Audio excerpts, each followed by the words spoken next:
At midnight last night, Republicans shut down the government. In fact, they didn't even bother to try to keep it open. Need proof? Just look at this photo taken yesterday from the floor of the House of Representatives. While Democrats showed up and continued our work to keep the government open and save healthcare, Republicans chose to skip town. And over in the Senate, Democrats also stayed busy debunking Republican lies on the Senate floor. I yield the floor. Does the senator from New York want to enter into a conversation about this? And if we can get an easel, bring it over, please. I thank the leader for letting me borrow his chart for a minute. I love this chart. Democrats negotiated with Republicans. Democrats negotiated with Republicans. Democrats negotiated with Republicans, and on through the whole chart. Didn't happen this time. Leader Thune did not come once to me and say, is this bill acceptable? What do you want in the bill? So they call it clean. We call it extremely partisan. Not one discussion, House or Senate, between the two leaders. That is not how you negotiate. And that is not how you pass appropriation bills. The contrast couldn't be clearer. Democrats are united, fighting and holding the line to make sure that 22 million Americans don't face higher costs for their health care. Meanwhile, Republicans are lying through their teeth and pointing fingers everywhere, except those who are actually to blame, themselves. In fact, they're spending your taxpayer dollars to blame Democrats instead. Bottom line, these are not serious people. I'm Hannah Moldavan, Deputy Communications Director for the Democrats and your host for today. It's October 1st, day one of the Republican government shutdown, and this is the Democrats' Daily Blueprint.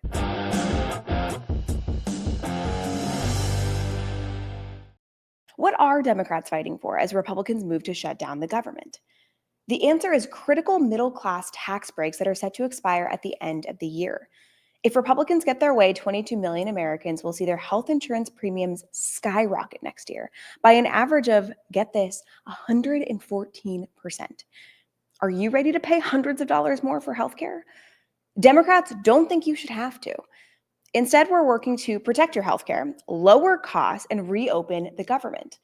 All while Republicans are drooling at the thought of shutting down the government, hurting American families, and making families pay more for healthcare. That's not our opinion. That's literally what they're telling reporters.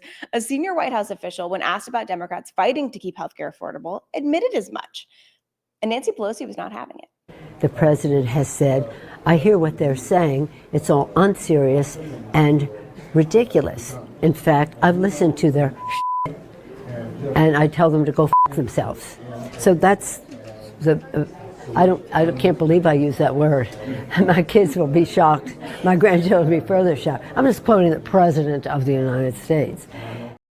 Again, Republicans are not serious people. Until they come to the table and recognize that this is about saving healthcare in America, the Republican shutdown will continue. Never mind that the American people overwhelmingly blame them for this mess. Poll after poll after poll confirms it. Republicans refuse to negotiate, and they're responsible for the shutdown, no matter how hard they try to spin it to the American people. Because to quote them, facts don't care about your feelings. And it is a fact that earlier this year, Republicans chose to deliver massive tax breaks to billionaires by increasing the cost of healthcare for the middle class. We ran the numbers.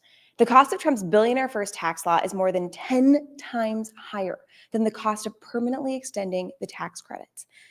There's no clearer sign of your priorities than that. And in the days to come, we'll continue to hammer home how Republicans created this healthcare crisis for the American people and how Democrats are fighting to fix it. Fixing things is a common theme for Democrats, including candidates who are running to improve their communities who need your help to win.